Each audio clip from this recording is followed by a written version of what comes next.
जय हिंद जय भारत।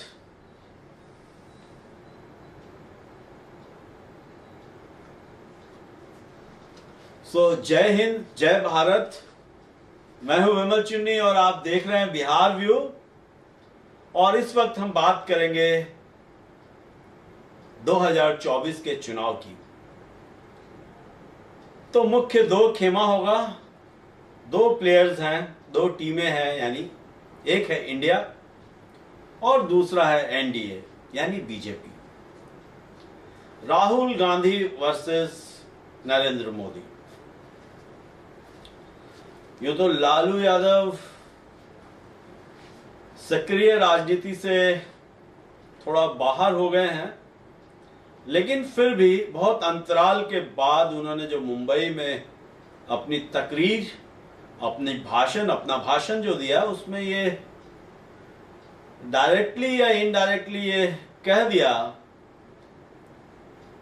कि जो एनडीए है उसके अगेंस्ट में, नरेंद्र मोदी के अगेंस्ट में, राहुल गांधी की अगुवाई में ही, राहुल गांधी के लीडरशिप में एक तरह से एनडीए को ये मिलेगा, चुनौती मिलेगी इंडिया की तरफ से। इंडिया यानी वो खेमा 27-28 पॉलिटिकल पार्टीज का वो खेमा जो मोदी एंटी है, मोदी हटाओ के नारे के साथ मोदी को सूरज पे भेजने की बात कर रहे थे लालू यादव। और मैं हूं विमल चुन्नी और आप देख रहे हैं बिहार व्यू और इस वक्त हैं हम पटना में। लेकिन इस बीच एक और खबर जो बहुत चर्चा में है, one nation one election means कि एक साथ ही विधानसभा और लोकसभा का चुनाव हो, इसके लिए एक समिति बनाई गई है। और ये जब मैं 2018 में 2019 के लिए चुनाव के लिए पहला इंटरव्यू कर रहा था, पटना के एक बड़े पत्रकार जो एक अंग्रेजी दैनिक के सीनियर रिपोर्टर हैं, अमरनाथ जी, उनसे मैं वार्तालाप कर रहा था। तो उन्होंने उस समय 2018 में ये बोला था कि इस तरह की तैयारी चल रही है। लेकिन तब शायद मुझे या जिन लोगों ने उस खबर को देखा मेरे चैनल पे बिहार व्यू पे, जो 6 साल पुरानी खबर हो गई, करीब 5 साल पुरानी खबर, तो विश्वास नहीं हुआ था कि ऐसी कोई बातचीत भी शायद चल रही है। लेकिन ऐसी बातचीत चल रही थी मार्केट में। और जो ये संसद का सत्र बुलाया गया है, विशेष सत्र बुलाया गया है, जिस पे काफी आपत्ति हो रही है लोगों को, क्योंकि जिज्ञासा हो रही है कि ये सत्र क्यों बुलाया जा रहा है। और ये कहा जा रहा है कि शायद कई राज्यों के चुनाव और लोकसभा के चुनाव एक साथ कराए जाएं, जो कि शायद 1968 से पहले भारत में एक साथ ही होता था विधानसभा और लोकसभा का चुनाव। अभी भी कुछ राज्यों में शायद इस तरह की प्रक्रिया है, जो टाइमिंग है वो सेम है। खासकर उड़ीसा में, हमारे पड़ोसी राज्य उड़ीसा में, और जो उड़ीसा, बिहार और बंगाल कभी एक ही राज्य थे। तो अभी क्या है, इंडिया की जो मीटिंग हुई बॉम्बे में, इसमें यह निर्णय लिया गया। देखिए, आज का अखबार है मेरे हाथ में और इसमें लिखा है कि 30 सितंबर तक सीटों को लेकर, कौन सी सीट पर कौन लड़ेगा, यह डिसीजन हो जाना चाहिए। ये जो सीटों का जो तालमेल है, सीटों का बंटवारा है, इसको लेकर डिसीजन हो जाना चाहिए। तो मैंने आपको पिछली बार भी, मतलब परसों भी बताया था कि जो 4-5 राज्य हैं वो बहुत महत्वपूर्ण हैं। लेकिन इस वक्त कांग्रेस का 3 या 4 प्रदेशों में रूल है। जैसे हिमाचल में कांग्रेस है, छत्तीसगढ़ में कांग्रेस है, कर्नाटका में कांग्रेस है, राजस्थान में कांग्रेस है। और इसके अलावा बिहार में वो सहयोगी दल में है, महागठबंधन के साथ है, यानी उसकी सरकार है यहाँ सरकार में। झारखंड में सहयोग है और तमिलनाडु में सहयोग है, यानी 4 और 3 7 स्टेट्स जो हैं उसमें डायरेक्ट कांग्रेस है। और बाकी कई राज्यों में जो बीजेपी शासित राज्य हैं वो, और कुछ ऐसे राज्य जिनमें चुनाव 2023 में ही हुआ है, जैसे खासकर उत्तर पूर्व के वो राज्य जैसे मेघालय है, त्रिपुरा है, और जो जैसे अभी कर्नाटक कांग्रेस ने जीता। तो ये एक अपॉर्चुनिटी भी है कांग्रेस के लिए, क्योंकि कांग्रेस बहुत दिनों से थोड़ी पीछे चल रही थी। मतलब कांग्रेस के पास कोई ऐसा स्टेट नहीं है जहां वो कांग्रेस कह सकती थी कि ये स्टेट कांग्रेस का है। हालांकि 4 स्टेट्स में उनका शासन है। तो क्या कुछ दल इसको सपोर्ट करेंगे कि विधानसभा और लोकसभा एक साथ हो? जी हाँ, करेंगे। बहुत से दल इसको सपोर्ट करेंगे, खासकर वैसे दल सपोर्ट करेंगे जो पावर में नहीं है, खासकर वैसे नेता सपोर्ट करेंगे जिनकी सरकारें नहीं है वहां विधानसभा में, स्टेट्स में।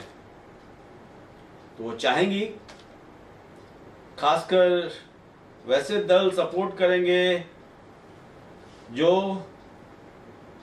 नजर रखते हैं उस स्टेट पे, और उस स्टेट में उनकी सरकार नहीं है। उनको लगता है कि अगर दोबारा चुनाव होता है तो वो शायद जीत कर आ जाएं। बिहार के मुख्यमंत्री नीतीश कुमार बार बार कह रहे हैं कि शायद चुनाव, लोकसभा का चुनाव टाइम से पहले करा लिया जाए। शायद मतलब बीजेपी की ऐसी मंशा है, नीतीश कुमार बता रहे हैं। ममता बनर्जी ने भी बोला है। तो क्या है आखिर? मैंने आपको पिछली बार बताया था कि पॉलिटिशियंस जो हैं वो हमारे और आपसे कई गुना ज्यादा तेज होते हैं, ज्ञानी होते हैं पॉलिटिक्स में। उनको हर सवाल का जवाब पता है और बहुत ही दूरदृष्टि वाले होते हैं। वो हर एक कदम, कई कदम आगे की सोच कर चलते हैं। तो उनको मालूम है कि क्या क्या हो सकता है, क्या क्या नरेंद्र मोदी स्टेप्स ले सकते हैं। और ऑलवेज नरेंद्र मोदी ने सरप्राइज दिया है। आज तक का जो रिकॉर्ड है 2014 से लेकर अब तक का, कि वो क्या करेंगे उनके पार्टी के लोगों को भी पता नहीं होता है। मैं कहूँगा कि नरेंद्र मोदी के अलावा किसको पता होता है ये कहना बड़ा असंभव है। चाहे वो 370 हटाने का मामला हो या और बाकी कुछ मामले ऐसे हैं जिसमें उन्होंने सरप्राइज दिया है। जैसे यूपी में योगी को जब मुख्यमंत्री बनाया गया तो उस वक्त भी लोग काफ़ी दूसरे नामों की चर्चा चल रही थी। ये एक है कि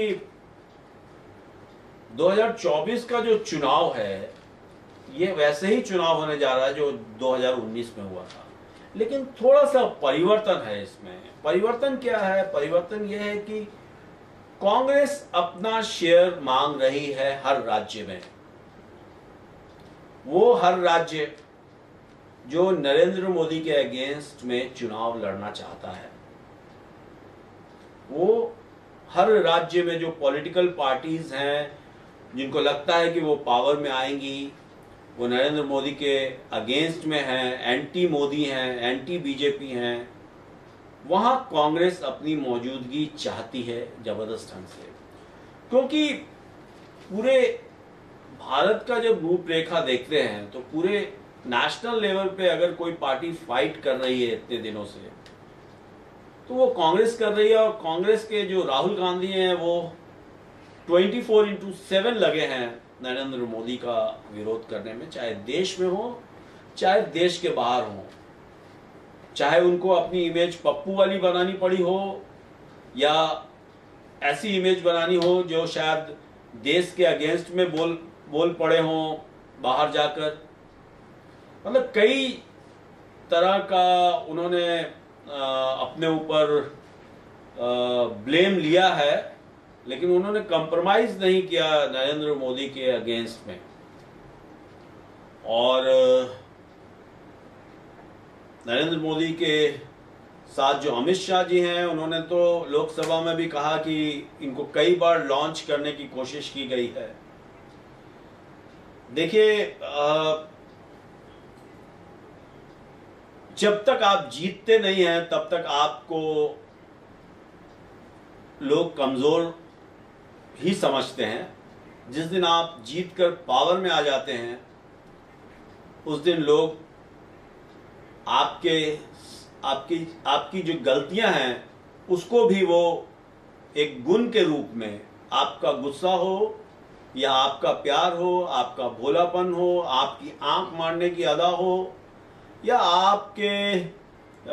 आपकी जो यात्रा उन्होंने राहुल गांधी ने की है, जो मैं राहुल गांधी की बड़ाई नहीं कर रहा हूं, मैं ये बता रहा हूं कि इस वक्त कांग्रेस जो है वो बाकी दलों से अपना हिस्सा मांग रही है और उसने अपना जो प्लेटफॉर्म बनाया उस प्लेटफॉर्म पे वो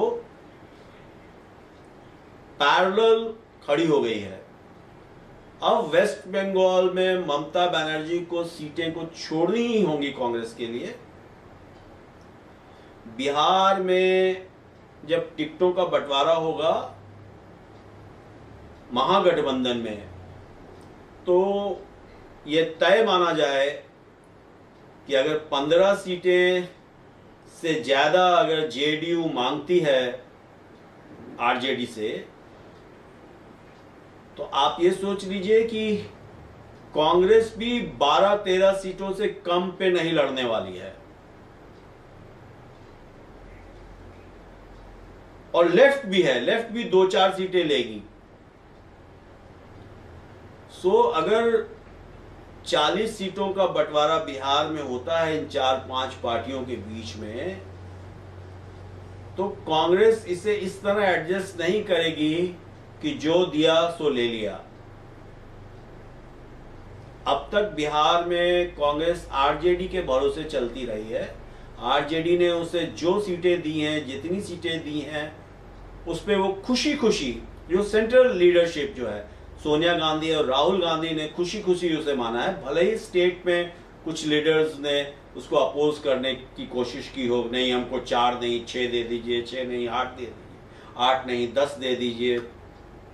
स्टेट में भले ही नाकुर नुकुर करने की कोशिश की हो, लेकिन सेंट्रल लीडरशिप ने ये मान के रखा है कि जो आरजेडी हमें देगी, या हम जो आरजेडी के साथ जो डायरेक्ट डीलिंग है। इस बार भी आपने देखा होगा कि सोनिया गांधी के ठीक बगल में लालू यादव बैठे थे, और जब लालू यादव की स्पीच चल रही थी तो लालू यादव ने अपने भाषण में राहुल गांधी का काफी बार जिक्र किया। तो ये साबित करने की कोशिश तो नहीं की है, लेकिन ये साबित है ऑलरेडी कि कांग्रेस और आरजेडी के जो रिलेशनशिप हैं वो बहुत ही स्ट्रांग रिलेशनशिप हैं। सो उसमें नीतीश कुमार भी अब एक हिस्सेदारी रखते हैं, क्योंकि सीएम हैं बिहार के, उन्होंने अगुवाई की है इस प्लेटफॉर्म को बनाने की। पटना की मीटिंग उन्होंने बुलाई, वो डोर टू डोर गए, यानी हर पार्टीज के दरवाजे पे गए, उन्होंने एक तरह का होमवर्क किया, शुरुआत की कि इस तरह का प्लेटफॉर्म होना चाहिए।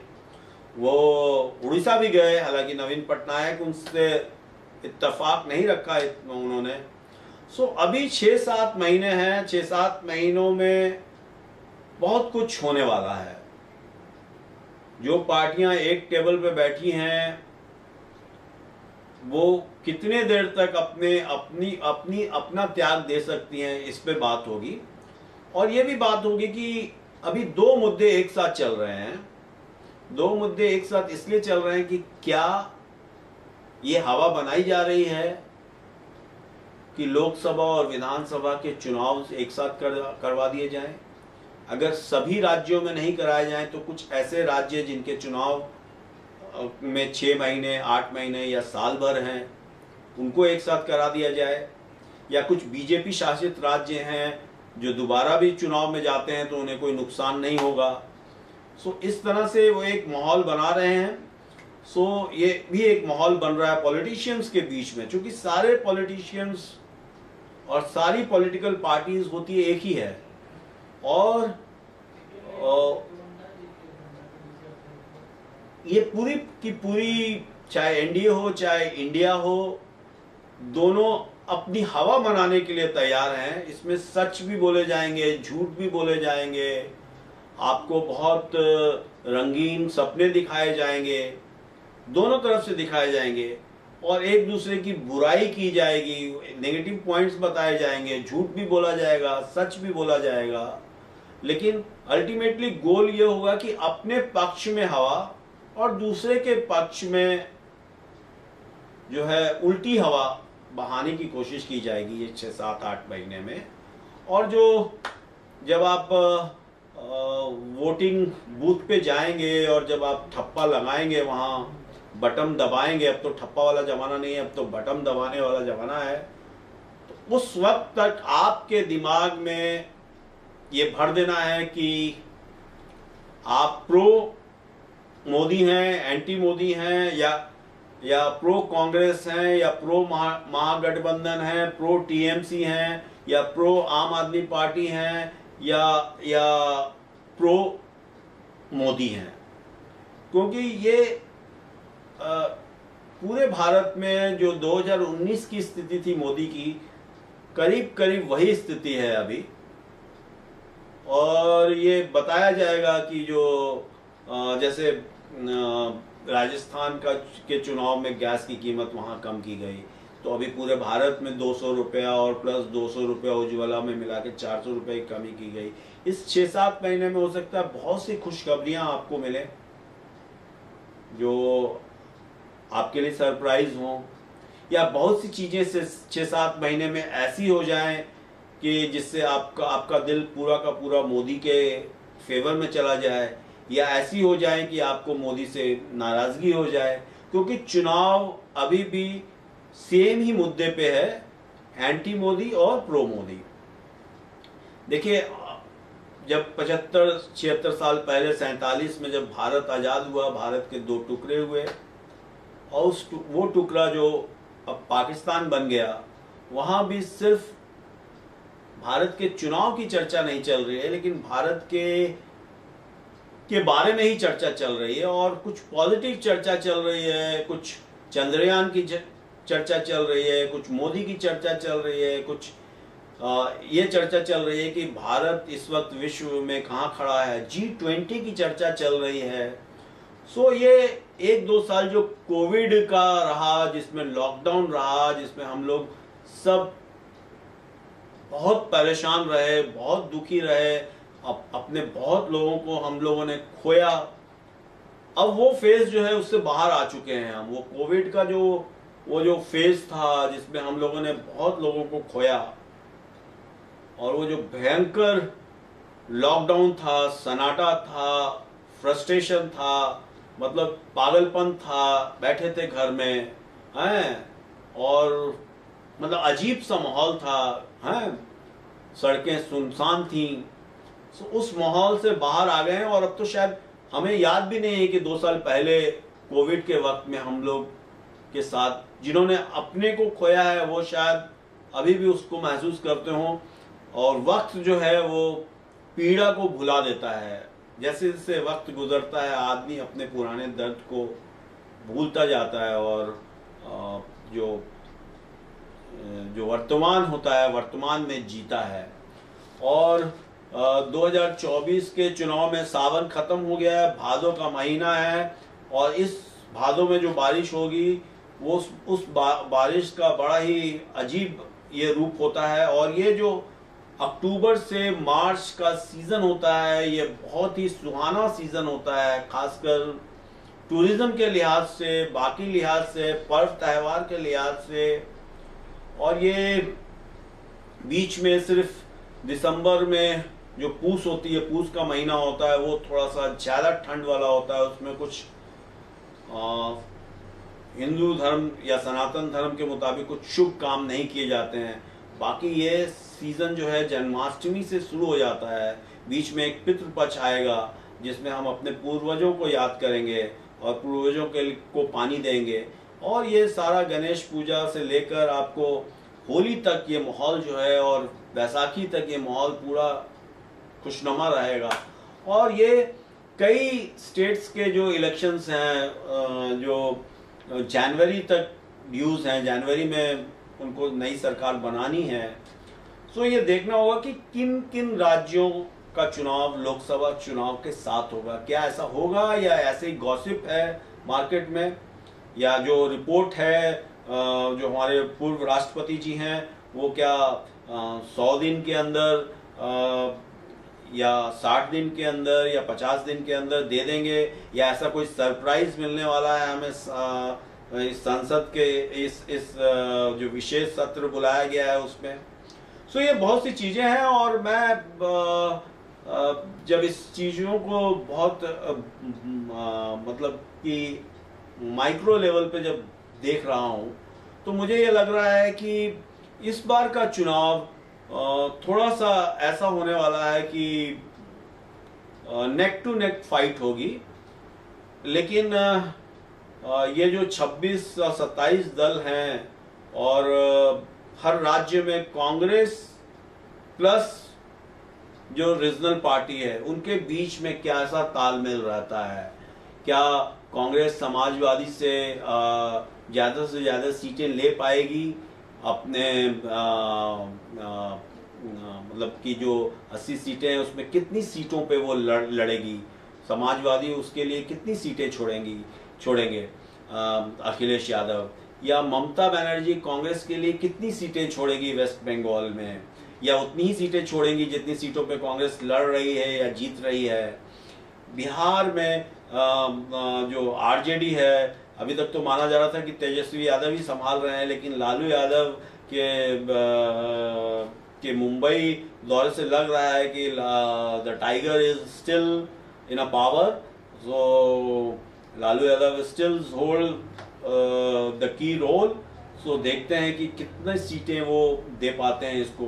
तमिलनाडु में कांग्रेस की मौजूदगी है, कांग्रेस को वहाँ कितनी सीटें मिलती हैं, ये सब। पंजाब में आम आदमी पार्टी को और कांग्रेस के बीच में क्या तालमेल होता है। महाराष्ट्र जो सबसे इम्पोर्टेंट है यूपी के बाद, वहाँ शिवसेना और एनसीपी कांग्रेस को के लिए कितनी सीटें देती है, क्योंकि कांग्रेस का एक ये सबसे बड़ा ये एजेंडा होगा, क्योंकि कांग्रेस ने ये, भले ही नीतीश कुमार ने इसका बेस बनाया हो ये इंडिया का, और ये सभी दलों को एक प्लेटफॉर्म पे और एक टेबल पे लेकर आने का, मगर ये पूरी की पूरी जो कवायद थी और जो पूरा का पूरा जो प्लानिंग था उसको कांग्रेस ने हाईजैक तो नहीं किया, लेकिन कांग्रेस लीड हो गया है ये, क्योंकि इसके जो महत्वपूर्ण लोग हैं जो जिनको लाना बड़ा मुश्किल था कांग्रेस के साथ, जैसे ममता बनर्जी को लाना बड़ा मुश्किल था कांग्रेस के साथ, या केजरीवाल को लेकर आना बहुत मुश्किल था कांग्रेस के साथ। तो ये दो महत्वपूर्ण पार्टीज एक साथ बैठी है कांग्रेस के साथ। हाँ, शिवसेना के साथ तो कांग्रेस वहाँ सरकार चला ही रही थी उद्धव ठाकरे के साथ, इसलिए वो मसला बहुत ये नहीं था। प्लस अखिलेश यादव जो पिछली बार थोड़ा नाकर नुकुर कर रहे थे, इस बार क्या कितनी सीटें छोड़ते हैं। और उससे भी बड़ी बात यह है कि हम लोग देखेंगे कि क्या लोकसभा और विधानसभा का चुनाव एक साथ होता है तो कौन कौन राज्य इसके लिए राजी हो जाते हैं कि हम इलेक्शन में जाएंगे। क्या बिहार भी इलेक्शन में जाएगा, क्या वैसे राज्य जहां चुनाव 2022 में या 2023 में हुए हैं, हालांकि बिहार में इलेक्शन को अभी 2 साल शायद हुए हैं, 2 साल या 2 साल हुए होंगे शायद अभी इलेक्शन को। सो देखना है कि कहाँ किस किस राज्य का चुनाव और लोकसभा का चुनाव एक साथ हो सकता है, या जो जिनका जो समय है उसी समय पे चुनाव होगा।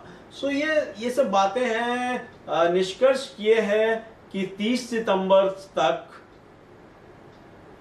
ये तालमेल करना है, लेकिन ये समय अभी थोड़ा चलेगा, ये अभी टाइम चलता जाएगा जब तक कि चुनाव के डेट इलेक्शन कमीशन अनाउंस नहीं कर देता है, तब तक सही में पता नहीं चलेगा कि एनडीए के साथ कौन कौन सी पार्टियां हैं और इंडिया के साथ कौन कौन सी पार्टियां हैं।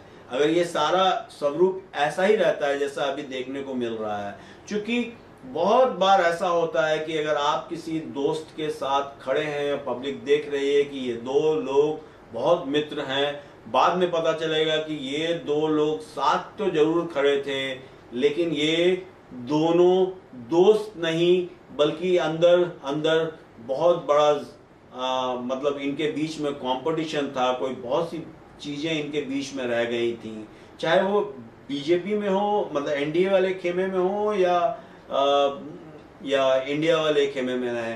जो पार्टियों को, जो छोटी छोटी पार्टियों को बीजेपी ने भी अपने साथ ले जाने की कोशिश की है, वो भी चाहेंगे कि ज़्यादा से ज़्यादा उनको सीटें इलेक्शन में, मतलब बंधन में उनके हिस्से में आए। लेकिन क्या बीजेपी अपनी सीटें उनको ज़्यादा से ज़्यादा देगी या एक दो सीट देकर छोड़ देगी? जैसे चाचा भतीजा, यहाँ दो चाचा भतीजा हैं बिहार में। एक चाचा भतीजा जिनका राज्य चल रहा है यहाँ, तेजस्वी यादव और नीतीश कुमार। एक चाचा भतीजा जो चाचा केंद्र में मंत्री हैं, भतीजा जो है वो रामविलास पासवान जी के बेटे चिराग पासवान हैं। वो दोनों एक साथ आते हैं कि नहीं आते हैं? कितने चाचा, कितने भतीजे एक साथ होते हैं? चाहे अखिलेश यादव अपने चाचा के साथ अब चुनाव के बाद एक हो गए हों। सो वहाँ भी ये लोकसभा के चुनाव के समय में ये देखने को मिलेगा कि अच्छा, मायावती जिनको बुआ जी बोलते हैं, आप बुआ बोलते हैं, वो बुआ क्या अपना रोल निभाती है। और ये अकाली दल ने, मतलब जो आपके बादल साहब के बेटे हैं, देखिए सुखविंदर बादल, क्या मुझे नाम अभी मेरी जुबान पे नहीं आ रहा उनका मैंने स्टेटमेंट आज देखा। शायद वो चाहते हैं कि एक साथ विधानसभा और लोकसभा का चुनाव हो, क्योंकि उनको लगता है कि शायद पंजाब में दोबारा चुनाव होने से उनको फ़ायदा हो सकता है। सो वो कहते हैं कि इस पर सोचना चाहिए। सो बहुत से राज्य ऐसे होंगे और बहुत से दल ऐसे होंगे जो ये चाहते होंगे कि इलेक्शन दोबारा, अगर ड्यू में, मतलब ड्यू डेट में 2 साल, 2.5 साल या 1 साल या 6 महीना या इससे ज़्यादा का गैप है तो वो कम हो जाए। तो ये बहुत सी चीज़ों पे ये जो है अपने अपने नज़रिए से और अपने अपने फ़ायदे के दृष्टिकोण से पॉलिटिकल पार्टीज़ भी और लीडर्स भी अपने आप को देख रहे होंगे। लेकिन जनता के बीच में ये 6, 7, 8 महीने में क्या हवा आप बना पाते हैं? अभी जैसे चल रहा है कि 60%, पिछली बार जो मोदी सरकार बनी है वो 40% परसेंटेज का वोट लेकर वो बनी है। अभी भी 60% लोग मोदी के साथ नहीं हैं, ऐसा कहना है।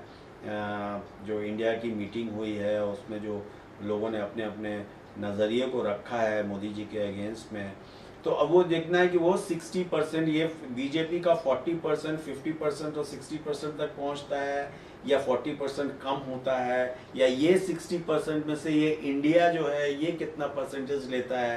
क्योंकि कुछ दल ऐसे भी हैं जो ना बीजेपी के साथ हैं और मतलब ना एनडीए में है ना इंडिया में है, वो इंडिपेंडेंट रहना चाहते हैं, वो अपना सीट शेयरिंग किसी के साथ नहीं करना चाहते हैं। सो ये देखना होगा कि इसमें कांग्रेस कितना फ़ायदा उठा पाती है इस रीजनल पार्टीज से। ये छोटी छोटी पार्टी नहीं है, ये तमाम पार्टियां अपने अपने राज्य में सबसे स्ट्रॉन्ग पार्टीज हैं।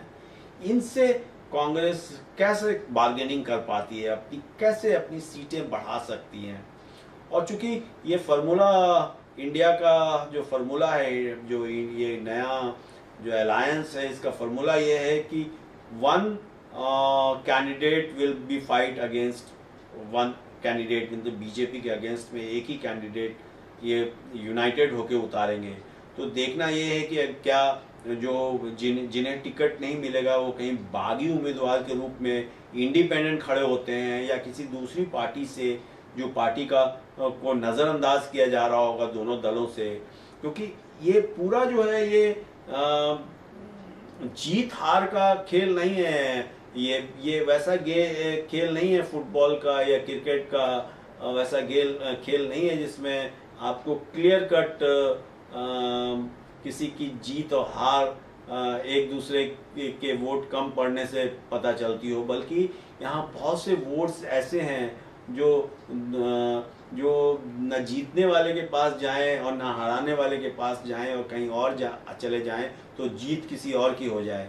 सो ये बहुत कॉम्प्लिकेटेड है और पब्लिक को के दिमाग में ये क्लियर कट है कि भाई या तो प्रो या एंटी। कुछ लोग होंगे जो प्रो भी नहीं है एंटी भी नहीं है, वो कैंडिडेट को वोट देंगे या हाँ अपने संसदीय क्षेत्र में अपने सांसद के व्यक्तित्व को देख कर जो कैंडिडेट होगा उसको देखकर वोट देंगे।